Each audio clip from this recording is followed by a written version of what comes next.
जैसे बड़े बड़े लोग मेला लगवाते हैं, साप्ताहिक बाजार लगवाते हैं, तो राजा के राज में एक साप्ताहिक बाजार लगता था। राजा साहब ने यह संकल्प लिया, यह घोषणा करवा दी कि इस साप्ताहिक बाजार में जो भी व्यापारी अपना व्यापार करने आएगा, जो भी अपना सौदा लेकर बेचने आएगा, यदि किसी के सौदे की बिक्री नहीं हो पाएगी, किसी को ग्राहक नहीं मिलेगा, तो वो राज परिवार, वो राजा उसका सामान खरीदेगा। एक दिन एक व्यापारी एक दरिद्रनाथ की मूर्ति बनाया, बहुत सुंदर मूर्ति बनाया, लेकिन मूर्ति बनाया दरिद्रनाथ का।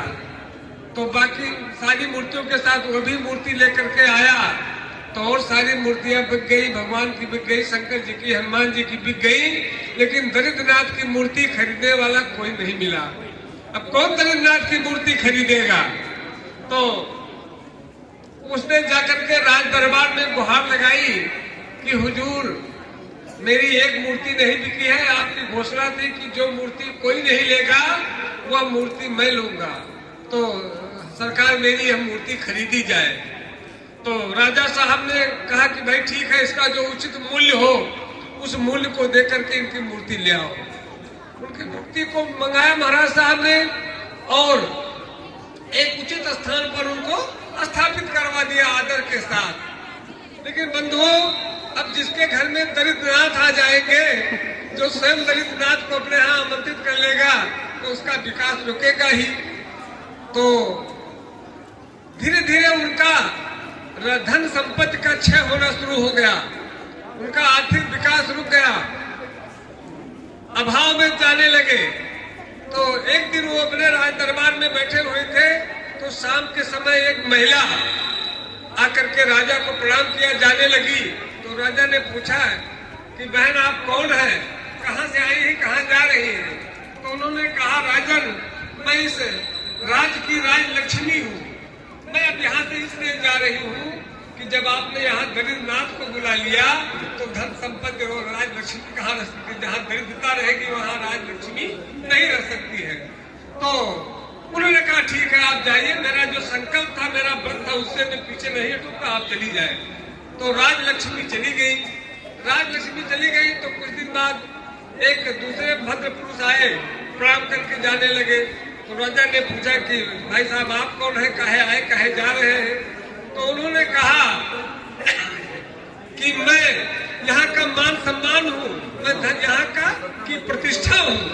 तो जब यहाँ धन संपत्ति ही नहीं है, धन वैभव ही नहीं है, तो किस काम का मान प्रतिष्ठा? तो मान प्रतिष्ठा और सम्मान यहाँ का हूँ, अब मैं यहाँ से चला जाऊंगा, यहाँ नहीं रह पाऊंगा।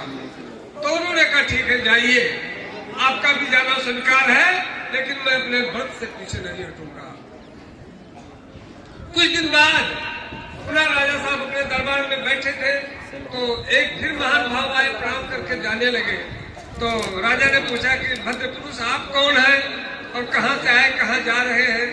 तो उन्होंने कहा कि मैं राजन, मैं यहाँ का धर्म हूँ। जब यहाँ न राजलक्ष्मी है, यहाँ न धन संपत्ति है, न मान सम्मान है, तो धर्म कहाँ रह सकता है? मैं भी नहीं रहूंगा। तो राजा ने प्रतिवाद किया। राजा ने कहा कि न, मैं आपसे सहमत नहीं हूँ।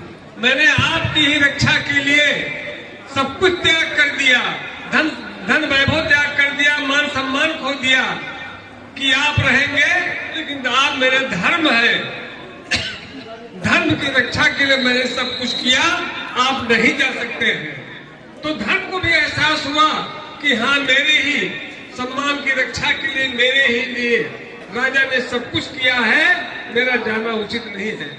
धर्म ने कहा कि नहीं, मुझसे चूक हो रही थी, मैं अपना निर्णय वापस लेता हूँ, मैं यहाँ रहूंगा। जब धर्म वहाँ आ गया तो कुछ दिन बाद मान सम्मान भी लौट करके आए। कहा राजन, मुझसे भी गलती हो गई थी, जहाँ धर्म है वही मान सम्मान रहेगा, मैं भी रहूंगा। और जब मान सम्मान वापस आ गए तो कुछ दिन बाद भगवान की कृपा हुई उनकी, आपके यहाँ तो धर्म है, इसलिए राजलक्ष्मी धन सब वैभव भी यहाँ रहेगा। तो राजलक्ष्मी भी वापस आई और उनकी यथास्थिति बन गई। तो बंधुओं, अच्छे निर्णय में चुनौतियां आती है, समस्या आती है, लेकिन अगर उनका सामना हम करेंगे, हमारे चेयरमैन साहब हमारे बीच में आए हैं, ये धर्म की रक्षा के लिए अपना पूरा अभियान चला रहे हैं, तो लक्ष्मी जी भी इनके ऊपर कृपालु रहती है।